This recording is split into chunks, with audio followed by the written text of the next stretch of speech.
El mensaje de hoy es Cristo y su obra en el arca del pacto. Cristo y su obra en el arca del pacto. Quiero pedirle que nos pongan por favor la imagen para que conozcamos, quizás para algunas personas que no conocen lo que es el arca del pacto. Elías, si nos puedes colocar el arca del pacto. Y quiero llevarlos a Éxodo capítulo 37.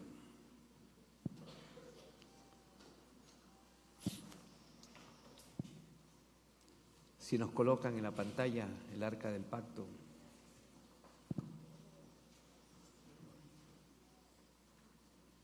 Ahí está el arca del pacto.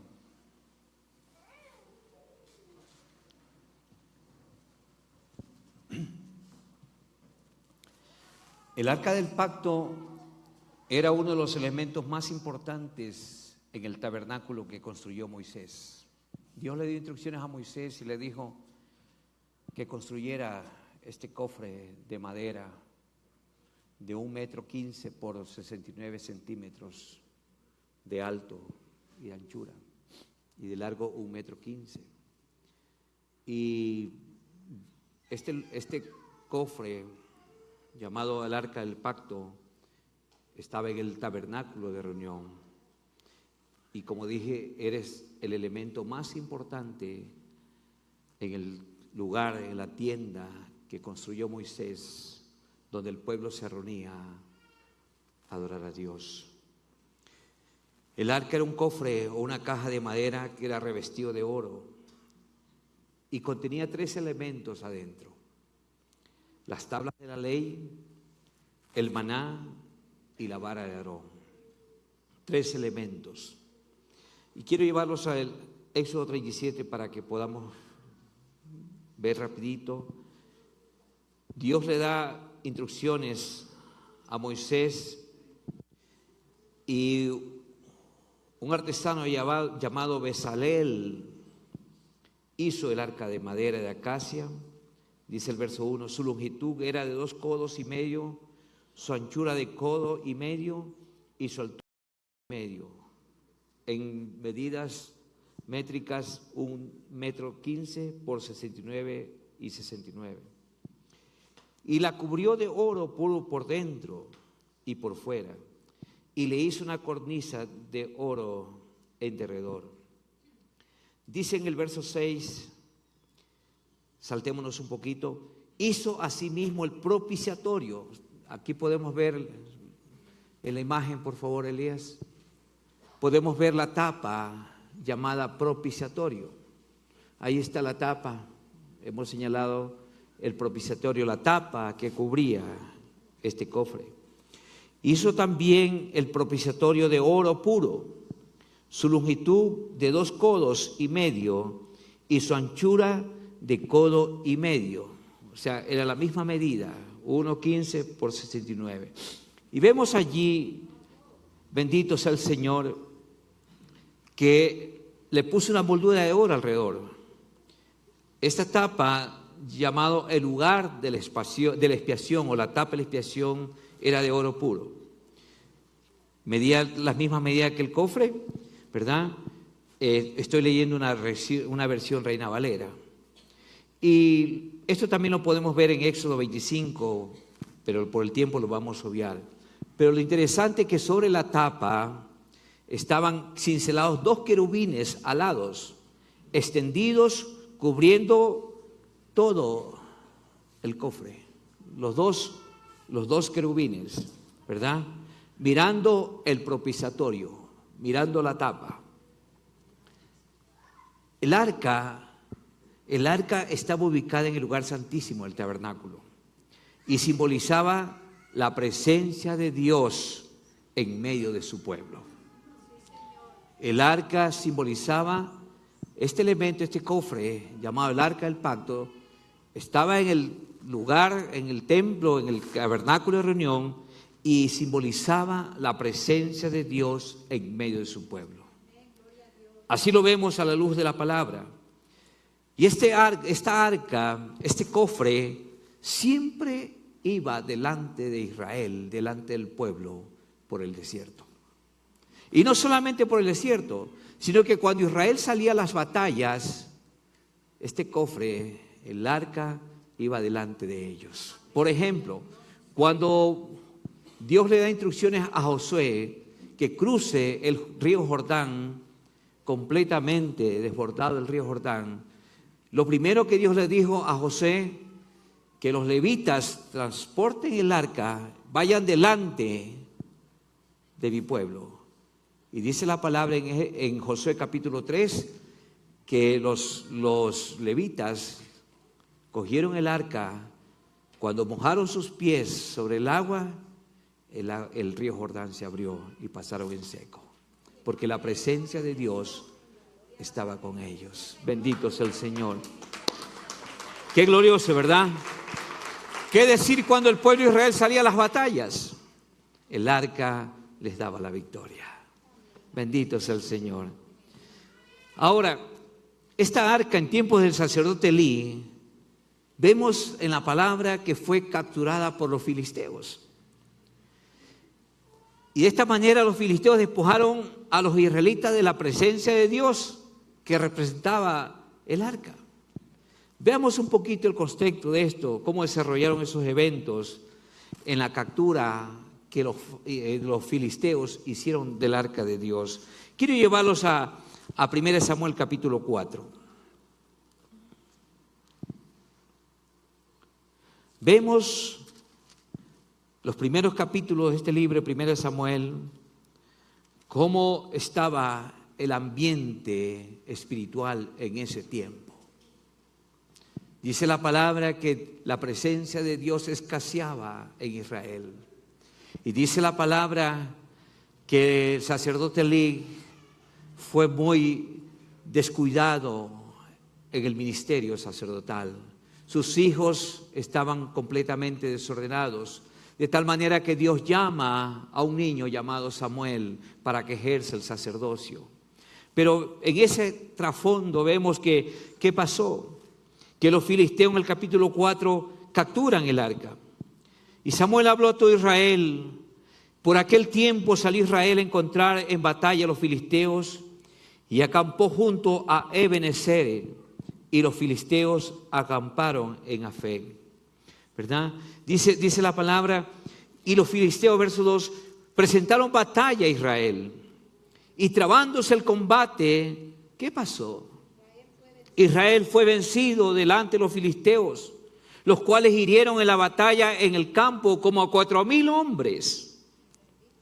Mire, es decir que Israel fue vencido porque habían dejado la presencia de Dios. Porque sin gloria, usted y yo no somos nada. Sin la presencia de Dios, usted y yo no somos nada. Bendito sea el nombre de Jesús. Entonces, ¿qué pasó? Dice el verso 3, cuando el pueblo volvió al campamento, los ancianos de Israel dijeron, ¿por qué nos ha herido hoy Jehová delante de los filisteos? Traigamos a nosotros de Silo, ¿qué? El arca del pacto de Jehová, para que viniendo entre nosotros nos salve de la mano de nuestros enemigos, ya que el arca representaba la presencia de Dios en medio de su pueblo. Verso 4, y envió el pueblo a Silo, y trajeron de allá el arca del pacto de Jehová de los ejércitos que moraba entre los querubines. Es decir que el arca de Jehová estaba en Silo, en el lugar de Silo. Silo era el lugar donde estaba el tabernáculo de reunión. Para ese entonces Silo era el centro de adoración del pueblo de Israel. Silo era el lugar donde las tribus se reunían para celebrar las fiestas solemnes a Jehová. En ese tiempo. Aconteció, verso 5, que cuando el arca del pacto de Jehová llegó al campamento, todo Israel gritó con tan gran júbilo, de tal manera que la tierra tembló. Wow. Cuando los filisteos oyeron la voz de júbilo de los israelitas, dijeron, ¿qué voz de gran júbilo es esta en el campamento de los hebreos? Y allí se dieron cuenta que el arca de Jehová había regresado a su lugar. Había llegado al campamento. ¿Y qué pasó con los filisteos? Los filisteos les comenzaron a temblar las piernitas, porque decían: ha venido Dios al campamento de los hebreos. Vean cómo reconocían la presencia de Dios en medio de Israel. Iglesia amada, que el mundo vea que en usted alguien está. Que el mundo pueda ver a Cristo en nosotros. Que la gente que le rodea pueda ver que Dios está con usted. Que el mundo vea a Cristo en cada uno de nosotros. Verso 10, saltemos al verso 10. Pelearon pues los filisteos e Israel, ¿qué pasó? Fue vencido y huyeron cada cual a sus tiendas y fue hecha grande mortandad. Qué triste, hermano. Pues cayeron de Israel, ¿cuántos? 30,000 hombres de a pie. Qué tremendo, hermanos. Pero mire el verso 11. Y el arca de Dios fue tomada por los filisteos y muertos los 2 hijos de Elí, Ofni y Fines. Los 2 sacerdotes muertos. Y el papá también. Y no solamente eso, el arca capturada, raptada por los filisteos. Si notamos los capítulos anteriores, como dije, vamos a encontrar las razones de esta derrota. Vamos a encontrar por qué Israel perdió el arca. Hay 2 razones importantes que quiero resaltar en esta mañana. Número 1, había religiosidad y había inmoralidad en el sacerdocio de Elí y sus hijos. Y en segundo lugar, la segunda razón, había una ausencia de un verdadero culto a Dios, donde el pueblo estaba cada vez más alejándose de Dios. La derrota se dio porque se había corrompido el sacerdocio y el pueblo vivía una religiosidad cristiana. Porque pensaban que el arca simbolizaba la presencia de Dios en medio de ellos. Hermanos, como dije, el arca era símbolo de la presencia de Dios en medio de su pueblo. Y como vemos aquí, fue capturada por los filisteos en tiempos de Samuel, cuando Samuel era niño, y en tiempos del sacerdote Elí. ¿Qué pasó con los filisteos? Era obvio, era correcto que celebraran esa victoria, ¿verdad que sí? Vamos al capítulo 5. Mire, aquí vemos que los filisteos estaban celebrando una victoria pensando que su dios Dagón había vencido al Dios de Israel. Dice en el verso 1, cuando los filisteos capturaron el arca de Dios, la llevaron desde Ebenezer hasta ¿dónde? Asdod. Y tomaron los filisteos el arca de Dios y la metieron en la casa de su dios llamado Dagón. Y la pusieron junto a Dagón, el dios de los filisteos que tenía cabeza de pescado. Y cuando al siguiente día los de Asdod se levantaron de mañana, se encuentran con la gran novedad, con la gran sorpresa, que Dagón estaba postrado en tierra.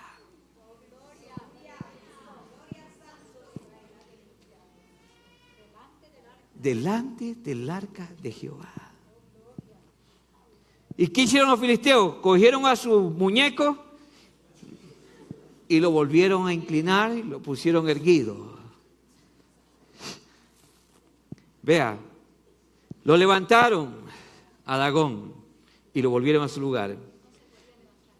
Y dice, verso 4 dice, y volviéndose a levantar de mañana, decir, he aquí que Dagón había caído postrado de tierra delante del arca de Jehová.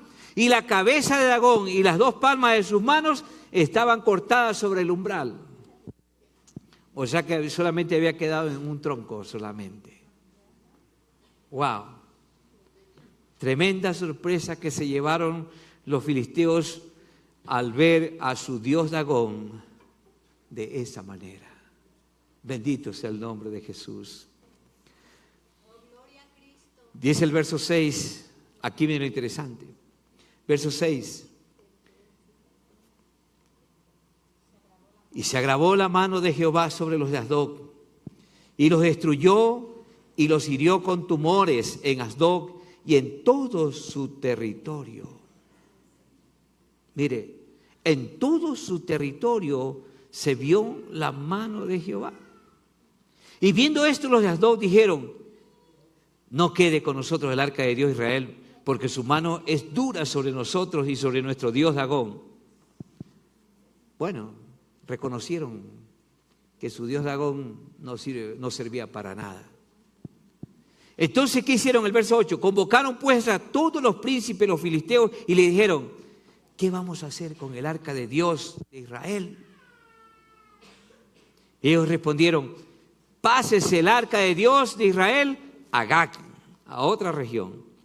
Entonces pasaron allá el arca de Dios de Israel a Gat. Y aconteció que cuando le habían pasado la mano de Jehová, ¿verdad? La mano de Jehová estuvo contra la ciudad en un gran quebrantamiento. Y Jehová afligió a los hombres de aquella ciudad desde el chico hasta el grande. Y se llenaron de tumores. Mire, cayeron enfermos. Entonces enviaron el arca de Dios a Acrón, a otra región. O sea, el arca la cargaban de un lugar para otro los filisteos. No sabían qué hacer. Sigamos. Y cuando el arca de Dios vino a Ecrón, ¿qué pasó con los ecronitas? Los ecronitas dieron voz diciendo: han pasado a nosotros el arca de Dios de Israel para matarnos a nosotros y a nuestro pueblo. ¿Qué hacen los ecronitas? Enviaron y reunieron a todos los príncipes, los filisteos, diciendo: enviad el arca de Dios de Israel y vuélvase a su lugar y no nos mate a nosotros ni a nuestro pueblo, porque había gran consternación de muerte en toda la ciudad y la mano de Dios se había agravado allí. Y encima de eso, los que no morían eran heridos de tumores y el clamor de la ciudad subía al cielo. Estaban locos los fariseos, los filisteos, perdón. No sabían qué hacer. Vamos al capítulo 6. Vemos aquí que los filisteos toman la decisión de devolver el arca. El arca, hermanos, después de tanto tiempo, 7 meses, después de este tiempo, los filisteos consultan, se reúnen, deliberan para saber cómo deshacerse el arca. Y es así que vemos aquí en el capítulo 6, verso 13, vemos que el arca llega al lugar llamado Beth-seme, 6:13. Y los de Beth-seme, dice, segaban el trigo en el valle, alzando los ojos vieron el arca y se regocijaron cuando la vieron. Es algo importante que veamos cómo devolvieron el arca a los filisteos.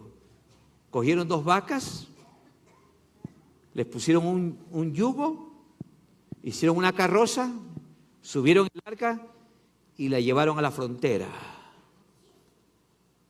con la frontera de Judá, del territorio de Judá.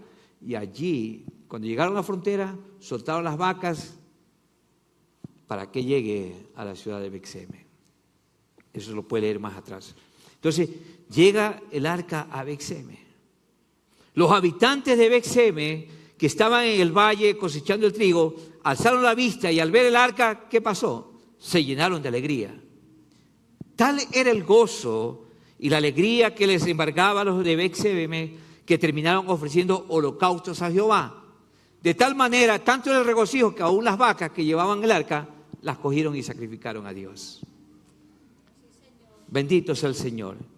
Entonces, pero en medio de toda esa alegría que tenían los habitantes de Beth-seme, ¿qué pasa?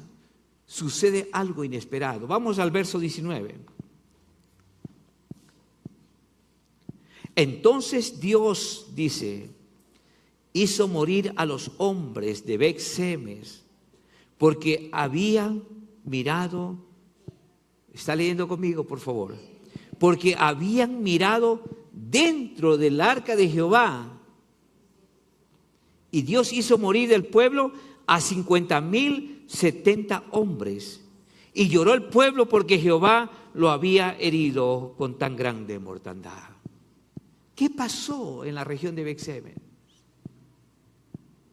Había regocijo, había alegría, había júbilo en el pueblo, pero vemos que Dios mata a 50,070 personas. Algo inesperado. ¿Por qué? Porque los hombres de Bet-Semes se atrevieron a mirar dentro del arca del Señor y Dios los mata. Perecieron 50,000 personas. El pueblo hizo duelo por ese terrible castigo al Señor que había enviado. Y los habitantes de Bet-Semes dijeron: el Señor es un Dios santo.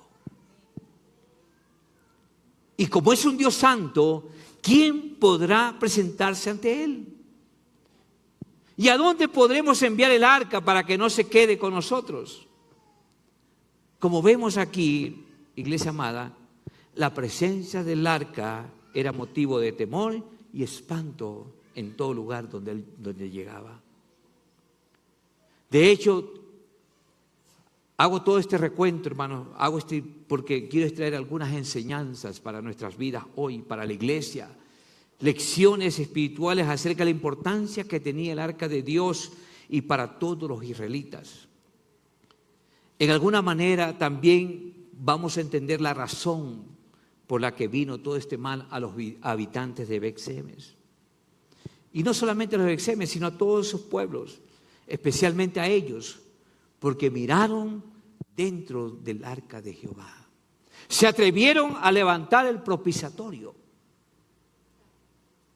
algo que era prohibido, porque Dios le había dado instrucciones claras y precisas a Moisés y Aarón, y les había dicho: ustedes cuando vayan a poner el arca, no miren las cosas santas porque corren el riesgo de morir.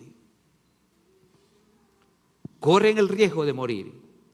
Dios se lo había dicho claramente, pero vemos aquí, ¿verdad?, por qué. Y para entender mejor el juicio que vino sobre estos hombres de Bet-Semes, es necesario que consideremos primeramente el arca y lo que había dentro de ella. Hemos dicho que el arca representaba la presencia de Dios en medio de su pueblo. El arca, este cofre, contenía 3 elementos: las tablas de la ley, una porción de maná y la vara de Aarón que había reverdecido. Y dice la palabra del Señor que el arca, como símbolo de la presencia de Dios, era un tipo de nuestro Señor Jesucristo y representaba la vida perfecta de Jesús en medio de su pueblo. ¿Cuántos se gozan por eso? El arca. La tapa, el propiciatorio, la tapa del arca, llamada propiciatorio o silla de la misericordia, esa tapa representaba y representa la obra terminada de Jesucristo sobre la cruz. El arca era Cristo en toda su plenitud. ¿Cuántos se gozan por eso? La tapa o propiciatorio era Cristo en todo su ministerio terrenal. En otras palabras, el propiciatorio era Cristo en toda su etapa de redención para la humanidad. Bendito sea el nombre de Jesús. De tal manera, iglesia amada, tal vez alguien se pregunte: ¿y por qué la tapa representa la obra terminada? Porque sobre esa tapa, iglesia amada, sobre esa tapa, sobre ese propiciatorio, dice la palabra del Señor que una vez al año se ponía ¿qué? La sangre de los animales que eran sacrificados para expiación o perdón de los pecados de la nación de Israel. El sacerdote, una vez al año, entraba al lugar santísimo con la sangre de los animales que habían sido sacrificados como expiación por los pecados y la presentaba delante de Dios y la rociaba sobre el propiciatorio, sobre la tapa. La sangre de esos animales se frotaba la tapa. Entonces, esa sangre sobre la tapa representaba la sangre de Cristo que sería derramada en la cruz por nuestros pecados. Bendito sea el Señor. Por tanto, cada vez que Dios miraba el arca, por eso que los los querubines estaban con su mirada así, mirando la tapa. Era Dios mirando ¿qué? La tapa. Mirando la sangre. Era Dios mirando el propiciatorio. Era Dios que estaba mirando la sangre, estaba Dios mirando la vida perfecta de Jesús. Dios estaba mirando su muerte a través de su sangre. Esa sangre, note esto, esa sangre era lo único que podía absorber completamente la ira y el juicio de Dios contra toda naturaleza pecaminosa del hombre. Todas las transgresiones de los seres humanos, Dios estaba mirando la única manera de poder absorber era mirar la sangre. Y solo, iglesia amada, solo por medio de la sangre de Cristo derramada en la cruz se puede recibir la justificación perfecta y completa de Dios. Porque dice la palabra que sin la cual nadie tiene acceso a Dios ni a su favor. ¿Por qué Jesús declaró en San Juan 14:6, yo soy el camino, yo soy la verdad y yo soy la vida?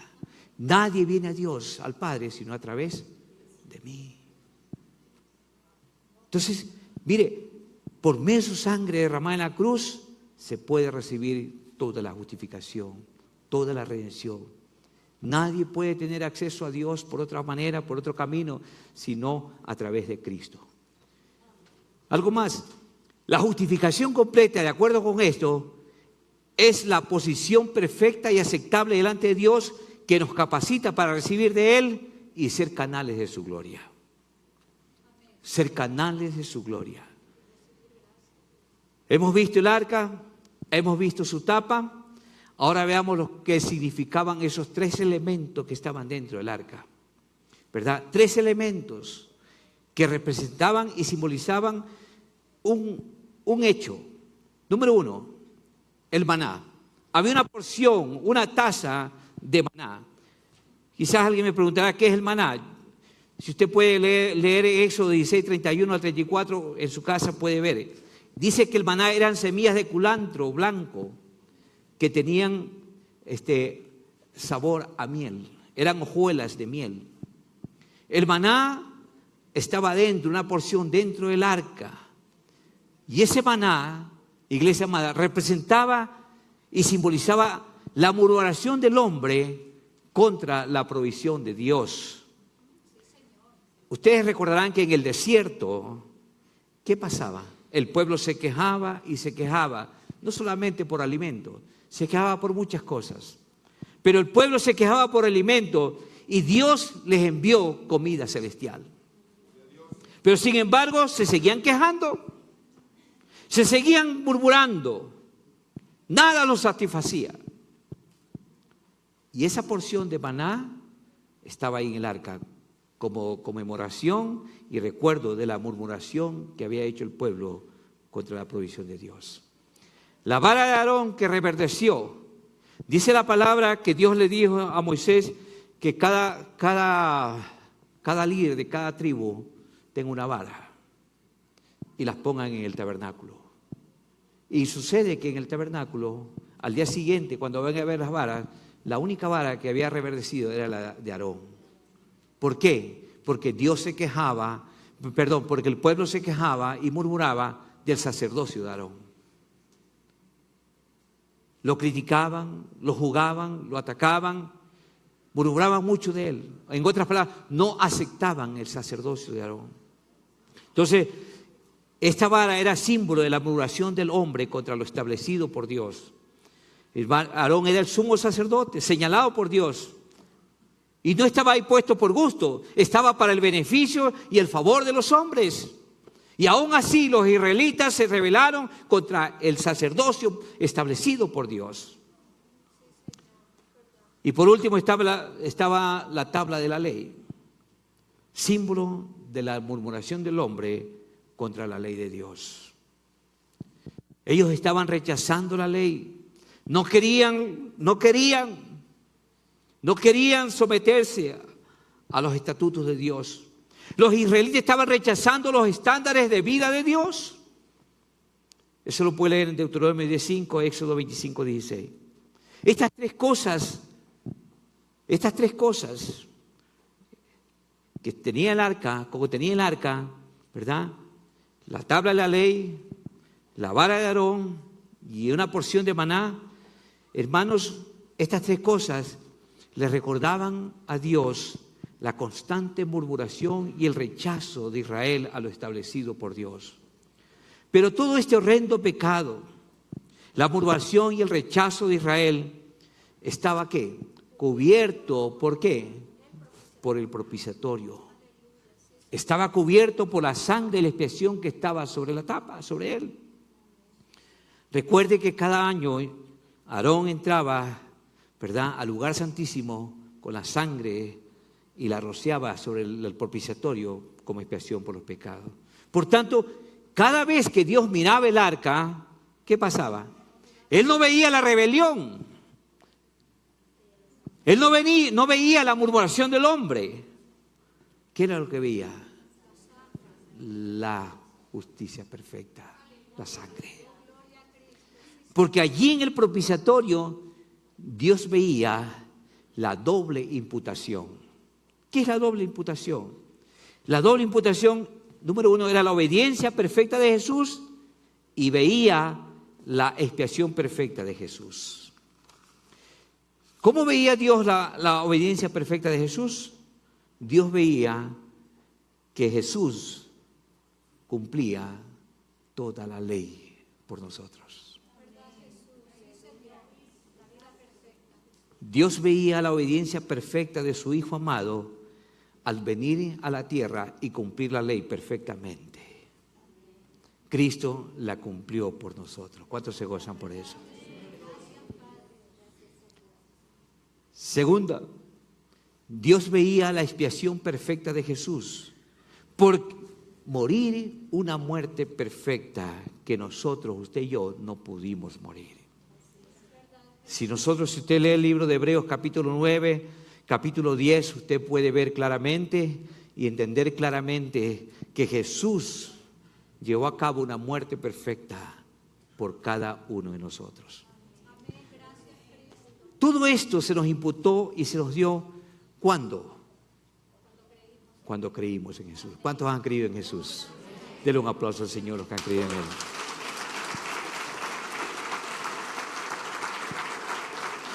Todo esto se hizo posible por la obra consumada y terminada de Jesús en la cruz del Calvario. Por eso, cada vez que nos relacionamos con Dios, debemos hacerlo, iglesia amada, es a través de la obra de la cruz. Porque sin conciencia de sangre no podemos recibir su gracia y su misericordia. Pero el problema está en que las iglesias muchas veces tienen conciencia de religión. ¿Y qué es religión? Ya lo hemos explicado en los domingos anteriores. Es peso, es carga, énfasis en el hombre, énfasis en mis esfuerzos humanos para agradar a Dios. Y eso se llama religión. Pero conciencia de gracia, ¿qué es? Es libertad, es gozo, es alegría, es vida, es paz, es sosiego. Entonces, con todos esos antecedentes podemos ya entender por qué murieron los habitantes de Bet-Semes. ¿Por qué murieron? Sencillo. Ellos quitaron la tapa del propiciatorio. Y al quitar la tapa del propiciatorio, ¿qué pasó? Quitaron la sangre de la expiación. Dejaron al descubierto los juicios de Dios. Dejaron descubierto la rebelión del hombre. Dejaron descubierto lo que el sacerdote ponía una vez al año sobre el arca. Y entonces ellos quedaron expuestos, ¿verdad? La maldad, la rebeldía del hombre a la ira de Dios. Por eso Jehová hirió 50,000, 70 personas murieron, ¿verdad?, en Bet-Semes. En otras palabras, si ellos no hubieran destapado el arca, el resultado sería que Dios los bendecía. los bendeciría, ¿verdad? Pero por abrirla, el juicio de Dios vino sobre ellos. ¿Por qué? Porque quedaron expuestos, al sacar la tapa, quedaron expuestos a los juicios de Dios. ¿Cuáles son las lecciones para nosotros hoy? ¿Cuáles son las lecciones que podemos aprender de esta historia? Que si quitamos la obra terminada de Jesús, lo único que nos queda es una horrenda expectación de juicio de parte de Dios. Porque, iglesia amada, insisto, es imposible acercarnos al Señor sin conciencia, ¿verdad?, del derramamiento de su sangre por nuestros pecados. No existe otro camino. Todo el tiempo debemos apelar a la obra que Él llevó a cabo en la cruz. No podemos acercarnos a Dios por nuestros méritos, por nuestras obras, por nuestros títulos, por nuestros esfuerzos, por nuestros sacrificios. No, hermanos, solo su sangre, la sangre de Cristo, nos da acceso a todo su favor. Solo por su sacrificio usted y yo tenemos acceso a la gracia y a la vida abundante que fluye de Él. No hay otra forma. Solo por su sangre estamos cubiertos de la ira y de los juicios de Dios. Entienda esto, iglesia. Los habitantes de Bet-Semes, al quitar la tapa del arca, ¿qué quitaron? Quitaron la gracia, quitaron el favor, quitaron la misericordia, quitaron la justificación y quedó expuesta la autoridad, la ley y la rebelión. Bendito sea el nombre del Señor. Porque todo lo que se hace sin la gracia de Dios produce muerte. Produce juicio. Como lo acabamos de ver en estos pueblos a los que donde estuvo el arca. La obra de la cruz es nuestro propiciatorio hoy. Para el pueblo de Israel, la tapa del arca era el propiciatorio. Pero para el pueblo, para la iglesia, para hoy, Cristo es nuestro propiciatorio. Santo es el Señor. Santo es el Señor. El sacrificio único y perfecto de Jesucristo derramando su sangre es nuestro propiciatorio y es la garantía de nuestra herencia. ¿Cuántos gozan de esa herencia? Por tanto, iglesia amada, no podemos vivir desenfocados de su obra perfecta y consumada. Hay un ejemplo en el Nuevo Testamento para corroborar todo esto. Vamos a Lucas 18. Quiero llevarlos a Lucas capítulo 18. Rapidito. Verso 9. Vemos allí la historia de un publicano que recibió gracia en vez de juicio. Dos hombres subieron al templo, verso 9. Dos hombres subieron al templo, a orar. Uno era fariseo y el otro publicano. El fariseo, puesto en pie, oraba consigo mismo de esta manera. ¿Cómo oraba este hombre? Mire, dice: Dios, te doy gracias porque no soy como los otros hombres. ¿Dónde descansaba y reposaba? Te doy gracias porque no soy como los otros hombres. Y encima de eso se pone a injuriarlos, a calumniarlos. Dice: ladrones, injustos, adúlteros. Y como el publicano también estaba en el templo, dice: y aún como este publicano. O sea, sin querer queriéndolo, también lo fue ofendiendo. Este hombre se consideraba justo. Justo, hermano. ¿Pero justo de qué? Justo de sus propios esfuerzos. Justo de sus propios méritos. Justo de sus logros, de sus sacrificios. O sea, en otras palabras, estaba desenfocado de la gracia. Mire, dice, verso 11, ayuno 2 veces a la semana, doy diezmo de todo lo que gano. Aquí vemos un hombre haciendo gala de sus méritos y sus obras. Y claramente se percibe que justicia propia. Justicia propia. En otras palabras, querer agradar a Dios ¿por medio de qué? Por medio de sus propios esfuerzos. En otras palabras, sin conciencia de gracia. Conciencia sí, pero de sus obras. Pero no conciencia de su gracia. Veamos el contraste con el otro hombre de la historia. Verso 13. Mas el publicano, estando lejos, no quería ni aún alzar los ojos al cielo, sino que se golpeaba el pecho diciendo: Dios, sé propicio a mí, pecador. Dios, sé propicio a mí, pecador. Dice Jesús: os digo que este que descendió a su casa, descendió a su casa justificado antes que el fariseo. Porque cualquiera que se enaltece será humillado, y el que se humilla será enaltecido. El uno muerto como los de Betseme, y el otro salvado, perdonado y justificado. ¿Por qué? Porque tenía conciencia de que su propiciatorio era Cristo y no sus obras. Aquí vemos el publicano se golpea el pecho, postrado en tierra, clamando: sé propicio. Dicho de otra manera, él decía: tápame con el propiciatorio, Señor. Vísteme con tu justicia perfecta y completa. Por eso Jesús declaró: regresa a casa perdonado y justificado. Mientras que el que hacía ayuno, el fariseo, hacía oraciones, hacía méritos, hacía logros, ¿cómo terminó? Condenado. ¿Notan el contraste? ¿La diferencia? Así es, uno apoyado en la gracia y otro apoyado en la ley.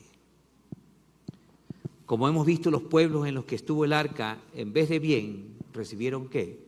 Juicios. Pero también hemos visto la historia de este hombre, ¿verdad? Este publicano que recibió gracia y misericordia. ¿Por qué? Porque los unos se acercaron con conciencia de lo que representaba el arca y lo que ella contenía, porque ellos no sabían que esa sangre era la tapa del propiciatorio. Ellos no sabían que esa tapa representaba a Cristo en su muerte por todos nuestros pecados, por todas nuestras rebeliones.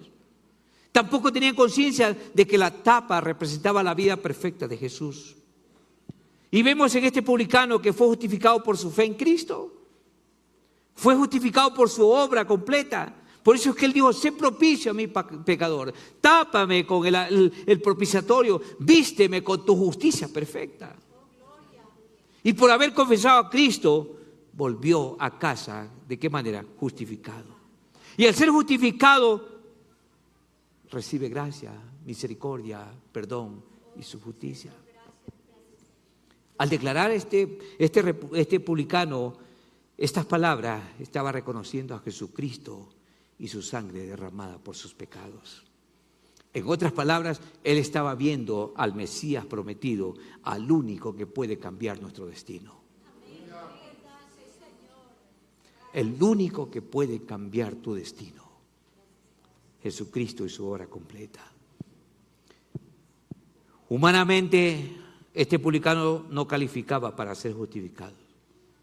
En sus propias fuerzas no calificaba en sí mismo, porque no tenía méritos, no tenía obras, es decir, no tenía justicia propia. En otras palabras, su esperanza era Cristo. Pregunto, ¿en quién está puesta su esperanza hoy?